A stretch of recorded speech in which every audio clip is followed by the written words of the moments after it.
So this is GROW, and it's a coaching framework your coaching champions have been taught. It's one of the most popular coaching frameworks. And I like it. It's effective, it's simple to understand, works most of the time. It's interesting to know because that's a tool. That's me as a coach, I'll give you this tool. You can use it with your families, your colleagues. It's a nice tool to have. Goal, reality, options, way forward. Very simple. And now we've seen the video, it's more easy to understand. Goal, what do you want? And questions you can ask. The questions I like to ask to define the goal, I'm trying to remove the barriers that the coachee has. I will ask, if you had a magic wand, what would you do? If this was resolved, how would it look like? If you go to sleep tomorrow and go to work tomorrow and a miracle has happened and this is solved, how would you know?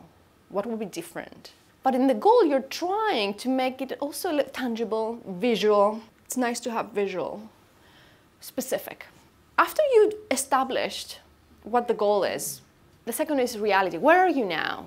I think that's important. And also what I do here is I try to see what's working, what are the exceptions? Because as humans, we see the negative all the time. And maybe someone comes and say, oh, I'm terrible at public speaking, or I'm not confident in meetings. And I'll ask the question when I'm exploring the reality, tell me an exception. Tell me a meeting you work at. Or tell me a speech you gave that went well. So when you're exploring the reality, you need to help people take off the negative glasses. But also, if there is a gap from where they are to where they're going, it's good to know where we are now, what's the starting point. Another question that is useful to explore here is, what are the resources you have? What can you use, like in your reality? What are the people, or what are the options? Options actually is the next step. After you establish the goal and the reality, then you start the brainstorming.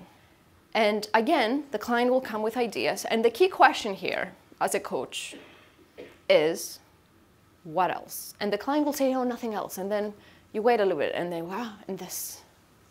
So that's your work to stimulate the creativity of the coachee. Also in options, sometimes you need to, again, use a magic wand type of question to help. If money was not an issue, what would you do?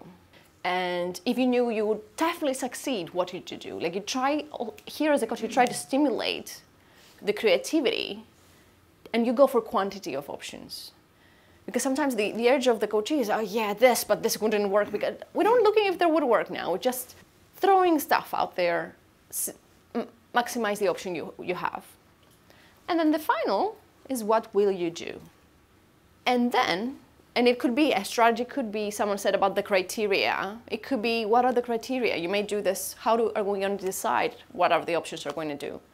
And there, as a coach, you have to do the trampoline. Okay, you've decided what to do, how, from 1 to 10, how likely it is that you will do it. Yeah. How does that sound? Do you like the tool?